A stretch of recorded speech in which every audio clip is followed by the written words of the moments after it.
So from financial fitness to some actual fitness this morning on your breakfast show. Have you ever heard about the term fat but fit? Okay, now it would describe someone who is considered to be medically overweight yet still maintains normal cholesterol levels, blood pressure and also blood sugar.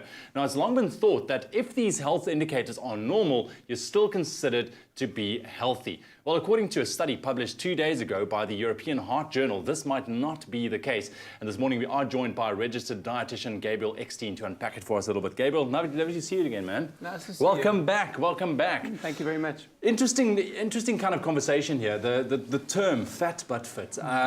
It's been gaining popularity over the past while. Why is that? You know, why have people been saying like, okay, yeah, I'm a little bit overweight, it's okay, but I'm still fit?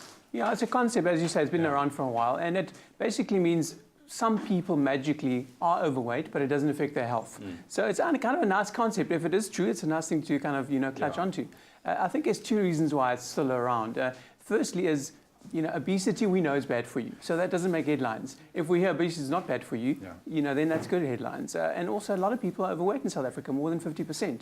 And people want to think they're healthy. So if this gives them something to believe they are more healthy, I think it's, it's easy to go with it. Okay, but from a medical point of view, that's not so much the case, the whole fat but fit. So the study also found that people in the fat but fit category are still 28% more likely to develop heart disease. Now, in what way does being overweight or obese, in what way is it bad for your health? Even though you're looking at your indicators like your cholesterol, your blood pressure, if that's still normal but you're still overweight, how come you're still more likely for you to get heart disease? Yeah, there's a few reasons why this concept doesn't really work. The first thing is, it takes a while for you to develop high blood pressure or high cholesterol. So you might be overweight for a few years or for many years before those things happen. So you might just be getting there. The second thing is, we predict your risk of heart disease, which is essentially a guessing game. And the most strongest predictors is blood pressure, cholesterol, blood sugar levels, and whether you smoke or not. But there's lots of other predictors too.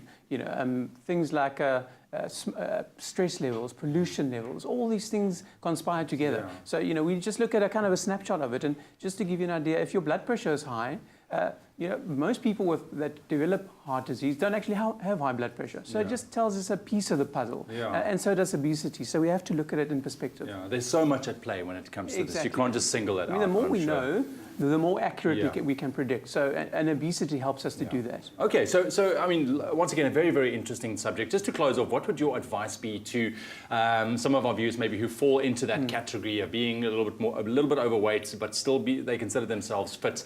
What would your advice to them be? I think there's a good and a bad side to this. The bad side is, yes, obesity is bad for you if you are overweight. Losing weight will improve your health. And this is not really, the concept doesn't really hold water. The good side of it is, if you are already exercising regularly, even though you are overweight, you're already better off than someone that's overweight and not exercising. So keep it going and increase it, All right, perfect. Gabriel, thank you very much for joining us, man. Very, very interesting indeed. You can always let us know your thoughts on our social media platforms, Expresso Morning Show, SABC3, #Expresso Show. But at the end of the day, take a look at your life from a holistic manner. Make sure that you exercise consistently, look at your diet as well, and always get enough sleep.